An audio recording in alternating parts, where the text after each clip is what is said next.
A senior manager at a technology company once asked me during a workshop, "You are asking us to become trusted advisors to our clients."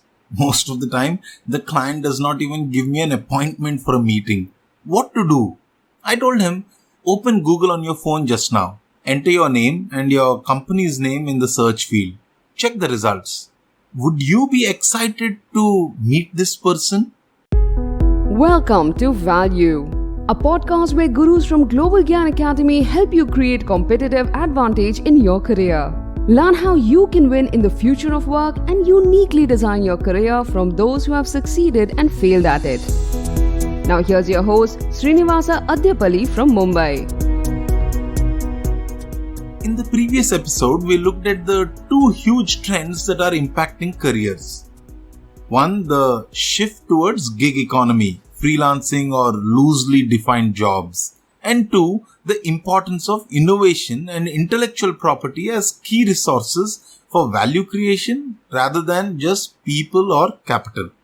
The biggest mindset shift that we all need to make is to take personal responsibility for our careers.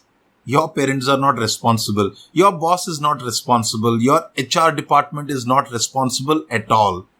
Your progress depends on you and your efforts. Others might support and you can be grateful for it, but do not take it for granted. In this episode, let us discuss the 5 skills that are timeless and universally applicable to all professionals. Of course, depending on what you do, there would be function-specific technical skills that you have to be good at. If you are a lawyer, you better excel at all the legal stuff and get the required degrees and bar council memberships or whatever. If you are an operations manager, you should build proficiency in project management and any other operations techniques that are necessary for your role.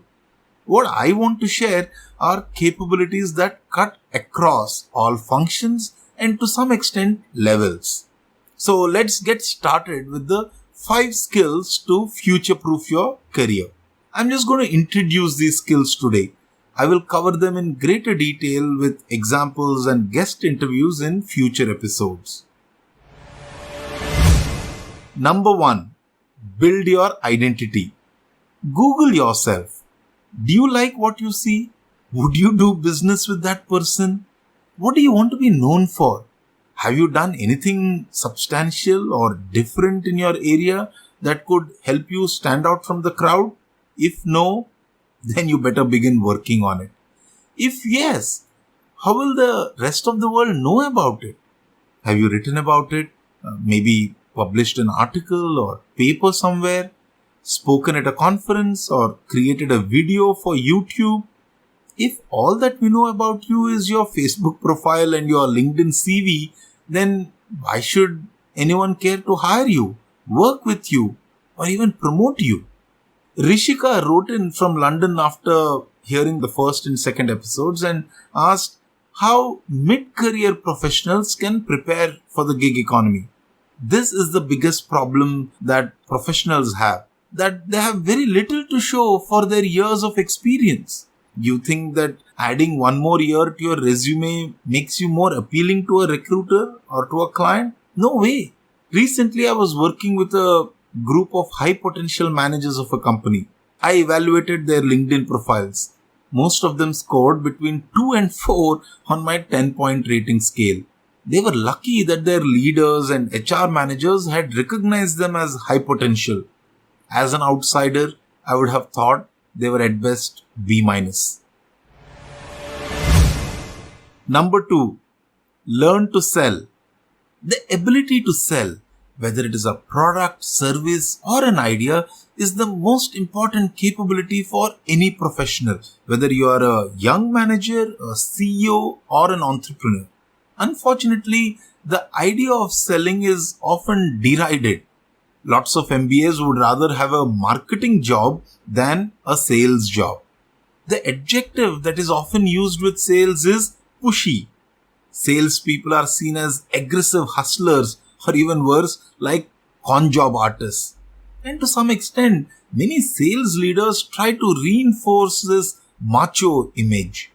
I believe they've got selling all wrong. In fact, selling is the ability to persuade someone to part with something that they find valuable. Money, time, commitment, or something like that. In return, you give them something that is of value to them. It is also about building relationships and the ability to create a sense of trust. It is the power of influencing. However, you might define selling, in the gig economy, you have to be a good salesperson. In a traditional job, you sell yourself once when you are hired, and then perhaps a bit of pushing once every year during performance appraisals. But in the freelancing or even networked organization environment, if you don't sell your capabilities all the time, nobody will know who you are. Nobody will select you. So, selling yourself, your capabilities, your ideas is critical to getting work. Number 3. Learn to code. Every business today is a technology business. If you don't understand how to leverage technology to create uniqueness in your business, you are losing out. So when I say learn to code, I don't mean it literally, though that would not be a bad idea at all, but in the sense that if you have to speak the language of technology, be able to identify how to use technology to enhance your value proposition or reduce your cost, and then work with the tech folks to make it happen. And at a personal level, learning to code is a powerful mantra. What is coding? It is a systematic approach to solving a problem, particularly a repeated problem, by instructing a machine to do something so that you don't have to do it again and again. It is a way of capturing your intelligence or capability and giving it reach, power, and repeatability. It is the creation of intellectual property. This idea of coding is therefore not limited to just lines of software. It could be a video, an article, a painting, a recording like this podcast. Anything that allows you to convert your personal capability into a product that is valuable to others. As AngelList founder Naval said, you can create software and media that work for you while you sleep. That's my mantra. Figure out how I can make money while I sleep. And speaking of money, we come to number 4. Understand money and wealth. Most professionals do not understand either money or wealth. Particularly in India, a majority of us study science and engineering, so we don't even get a theoretical knowledge of finance. And then we get a job. After that, it is all about spending less than we earn. Our entire knowledge of money is to keep expenses at or below salary level. And not just at a personal level. Very few managers really understand how and why their businesses make money. It is amazing and a bit sad. The levels of financial illiteracy that can be observed at even senior levels of corporates all over the world. Let me quote Naval again. Seek wealth, not money or status. Wealth is having assets that earn while you sleep. Money is how we transfer time and wealth. Status is your place in the social hierarchy. Remember this. Wealth is having assets that earn while you sleep. Money is just a mechanism for the exchange of time, goods, or other valuable things. When you earn a salary, you are exchanging your time for money. When you work on a project for a client, you are doing the same, exchanging time for money. But when you create intellectual property, a software, a video, a book, you have converted your time into wealth. You can also convert your money into wealth through investing. And then finally, number 5. You know what? I kind of lied when I said I would cover 5 skills in this episode.